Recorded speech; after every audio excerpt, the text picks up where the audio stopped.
Want to do your part to help with the war effort? First gardens, baby. We're going to be talking about what is best: in-ground gardening, container gardening, or raised bed gardening. So let's get to it.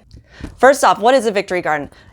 Victory gardens were born out of previous wars. It's going to be a lot of disruption. I'm not trying to be fearful, okay? I'm not trying to invoke fear or paranoia, but we do have to be sensible, and that's why we're watching this and we're making our victory gardens, girl. Okay, so in previous wars, there has been a movement for people to grow their own food. Why? Because right now, our oil is going to go up in price, okay? It just will. It just will. And so everything that has to be imported will grow up in price, and we import a lot of food. I mean, even domestic food that we grow still has to travel to us, and it's going to be more expensive. So, Victory Gardens to the rescue. It's regular civilians growing food and doing their part for our efforts so that the food and the oil that is not ours being grown ourselves goes to the right place overseas. Okay, let's go. So first off, raised beds. We're trying to decide which one would be better for your space. I don't care if you're an apartment or if you've got a homestead. We're going to do this and we're going to do this together. So we're going to talk about the 3 different ways. First up is raised beds. Okay, raised beds are great. Sorry, I'm going to read a little bit. They are great for those that struggle with bending. Okay, so if you're in a wheelchair or you need just to be more accessible up higher, raised beds are for you. Raised beds are for you. They can get expensive though, but you can find ways of making it cheaper. You can find ways if you're ready to get creative, because a lot of stuff that we would just like order off Amazon because I'm going to start gardening, I'm going to order this, it might not be as accessible in upcoming days. And what if we used what we used? Like, the time of being frugal is back, y'all. And so like our raised beds are, I'll make a video of our setup, is just garage doors that we had our garage door replaced, and I was like, sir, can I have that trash you're about to recycle? I want it. It's going to be a raised bed. And so we made it out of that. So I'm not saying like change your garage door and turn it into a raised bed, but think about stuff you already got around. What could you build? It just took us, like, we're not builders at all. Some people on YouTube are like, oh, that's a skill level I cannot do. Start small. So raised beds are good for drainage. Also, if you are in an area that's really super floody, your plants might struggle if they're in the ground. So a raised bed offers really good drainage. They also keep the plants well watered throughout the year. And they're also good for soil amendments. A lot of us live in areas where our soil isn't good. It might be industrial areas. It might be areas where there's lead in the ground. How do I know if my area or if my soil is good? Send a sample to your county's extension office. Your county will have an extension office that most likely will test your soil and tell you what's in it. And so if it's contaminated, all that stuff, and you're like, oh no, gardening, no, raised bed. You can decide what you want in your soil if you raise it up. So be looking up cheap raised bed ideas, all that stuff, if you feel like that is the best for you.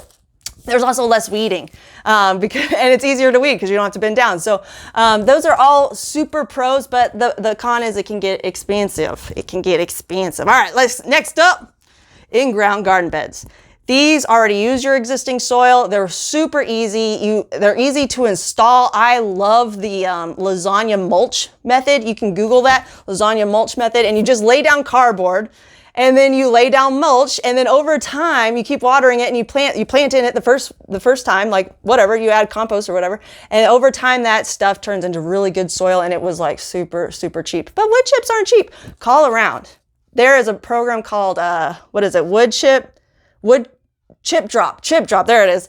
You can put your area in there, and it connects you with arborists that are trying to get rid of the wood chips they created from taking down trees, okay? I don't have that in my area for some reason, so I just called arborists around. I was like, hey, you guys got to pay to dump those wood chips somewhere anyways. Will you dump them on my yard? And they sure enough did. I had 2 big old truckloads dump huge heaps on my yard, and my neighbor's like, did you know how many wood chips you were gonna get? I was like, I was so excited. And then they watched me all summer create a brand new garden bed from wood chips, and that soil is fantastic because over time it's broken down. So that is one way that you can make it really inexpensive.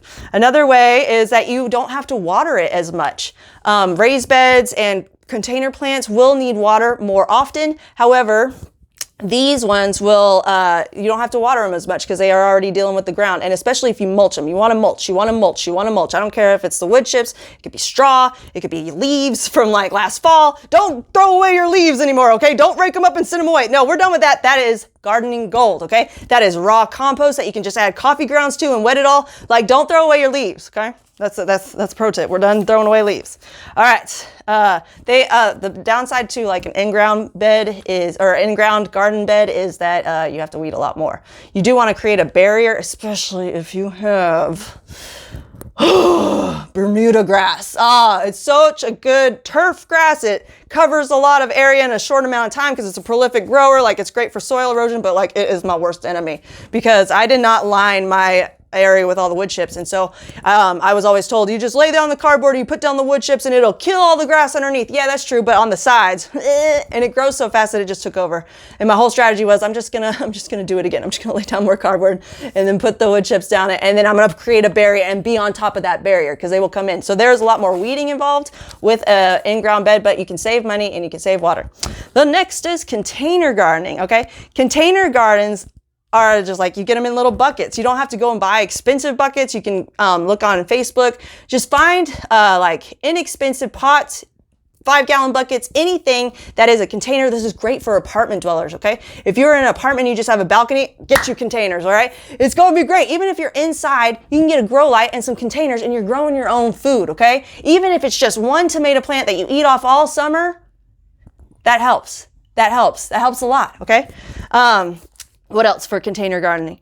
You don't have any tools. You don't have to get the hoe. You don't got to get the shovel. You don't got to get anything. You just get the dirt and you get the soil and you get the pot and you get the plants that you want. All right, next up. It's also great for beginners. It is great for beginners. The downside is you do have to water it a lot, especially if you have your containers on like a really sunny concrete area. Like if you go up to your wall and you can feel it radiating heat, your plants feel that too, and they are going to be so thirsty. So you're gonna have to water them a lot. However, they use less water, but you do have to water them more frequently. Even though they use less water overall, saving you a little bit of money, you do have to water them little bits more often, I guess.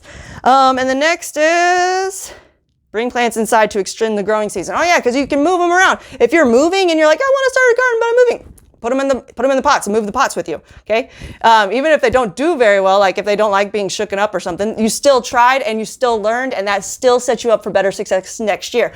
That is one thing with gardening that we have to learn. There are gonna be failures, but there are gonna be wins. And each failure leads you to more wins later, okay? Do not get discouraged.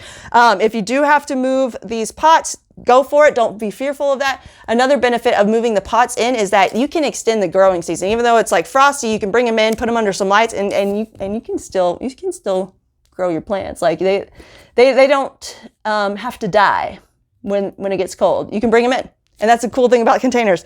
And they're great for patios. They're great for all these things. So you have options. There are more complicated options that I did not cover in this because I'm not experienced in these, but like aquaponics and hydroponics. Aquaponics is my next one. We have a fish tank. That is where you incorporate fish and food on top. So the fish, like you've seen those betta, like you have a betta in a plant. You do that with like fish that you eat and food that you eat, and you have a sunlight or like a lamp. And so that's what we're going to get started with a tiny like 10-gallon setup. It's going to be great. But those are the beginners. In ground, are you going to put it in the ground because you got flower beds? You can reuse like just regular flower beds. Even if you're an HOO and you're like HOA and you're like, I can't use my lawn. You got flower beds though. Put your food in there. Okra has beautiful flowers. Lettuce can go underneath roses like a pretty garnish. Like there are solutions. So that's in ground. You can use a raised bed, and then container gardens. You have options. Figure out which one's best for you. I love you. We're doing this. Let's go.